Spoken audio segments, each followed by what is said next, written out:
how might the smart grid better integrate both large and small scale renewables? The fluctuations in wind generation are quite significant, and one has to be able to deal with that. So the way that that is handled at the moment is that if you know that the wind generation is going to be varying by, say, 200 megawatts, and that's a lot of power, but that's the sort of variations that can happen, you need to have other generation that is partially idling to be able to absorb the slack. And so to have wind in the system and large amounts of wind generation, it actually costs more to operate the power system because of the variability. If I put a solar panel on the roof of my house, and my neighbour does, and lots of other people down the street do as well. So what happens when the sun comes out, everyone's photovoltaic cells that are on the rooftop, they all start generating lots of electricity. The distribution system is designed for electricity to flow from the substation out to the consumer, and everything is set up around that paradigm. Now you've got a lot of solar power being produced, it can create a flow back in the opposite direction. The effect that that has is to push the voltage up. So instead of having somewhere around 120 volts on the outlet, you might have 130 up to 140 volts. And that's unacceptable because devices will start to fail and you start to have problems at these higher voltage levels. So there are newer devices that are needed to go into the distribution network to be able to provide regulation. You can use the load, when you have the generation available from the rooftop solar, you can increase your load to match that. When the clouds come across and the solar power disappears, you can back off your loads. That load control and matching the load to the available generation is very much a function of, dare I say it, smart grid. Responsive grid. The grid is responding to external things. The communications network is fundamental, and the big difference in the responsive grid is that communications capability of the individual consumers now being able to interact with the system controllers. What policies do we need to encourage more safe, small-scale generators to encourage the connectivity to the grid? So to some degree, they have an administrative position, and then to another degree, there's actually national legislation. So the question that you ask is multi-tiered. There's national legislation, there's state legislation, there's public commission orders that deal typically with rate cases, and there are administrative rules that deal with some of the technical billing rules and hookup rules, etc. Now, why we got a D, I don't know what to say about that report card. Clearly, there's room for improvement across that scale of policy. And we did see, it's interesting with the last governor, tough economic times, but outside of the Michigan Beltway, she was known as pushing the green envelope. I mean, it was something that she prioritized. Our present governor is very aware of technological innovation. And it will remain to be seen, what kind of energy policy comes out of the state and the legislation. If people get behind policy changes that can implement these kinds of improvements with less interference and more smooth sailing, hearing from the people and the priorities is a real important part of all policy. What are some of the major privacy concerns in terms of smart meters? And if I'm growing marijuana in my basement, is the government going to be able to track that through growth patterns and through how much energy I'm consuming? I mean, what's going on with that? It's a joke.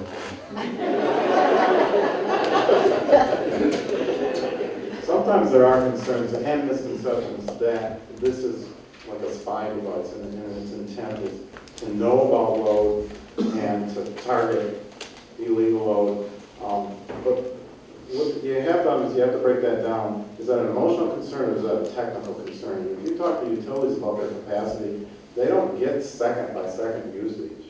In terms of privacy concerns, your first question, there are codes and standards agencies working on that very issue constantly, and the utilities are going to have to work with it. All the vendors of the products are going to have to work with it, the state regulators are going to have to work with it. And there's almost two versions of it. There's the privacy within the home in terms of the usage data, and then there's the cybersecurity question. So could people hack and have interference? And rest assured that very smart minds throughout the country are constantly working on those solutions. And this is not just a US thing. I've seen headlines in newspapers in Australia along the lines of utility X will turn off my television when power's demand goes high. And it's very inflammatory, and it's not at all what the utilities are wanting to achieve. It's not about sort of Big Brother dictating your daily routine at all. It's about being able to schedule these pieces of load that you don't really care when they happen, as long as they happen by some, you've got some criteria, like charged by morning, whatever. It's not a Big Brother kind of thing at all. It's just how to make the grid operate in a way that is totally compatible from generation through transmission down to the load level. Getting back onto the other forms of privacy, utilities already know how much energy you use each month. At least they seem to for me, because they keep sending me these bills. And we do have a basement, but I don't think there's anything growing in there of that sort anyway. There's probably other things growing in there. But utilities, in certain utilities, they will tell you how your energy usage compares with the average across their jurisdiction. And so you can get they do need to know how many air conditioners are in place, how many are actually turned on at any particular point in time. So there is more information that does need to be passed. And those issues need to be thought through in terms of how do I utilise that information, but in a way that masks the actual, the people involved. So it is serious, right, as far as the concerns, and so we take it very serious, and that's why we have delayed our rollout in a sense, because we want to ensure that what we've selected, the technology we've selected, does have all the protections available, and that it's a well-designed system. So from the Smart Street perspective, we didn't have anybody have a concern associated with it. If you think about it, we have 1.7 million customers. All of that data, we're actually worried about what we're going to do with all this. And let's just get something straight. We don't have a lot of people working at the utility. We are a very low-cost provider. That's what we do everything we can to keep our rates low for our customers. And so for us to be paying attention to all the data that's flowing in here, it would be very difficult for us to be doing that kind of work.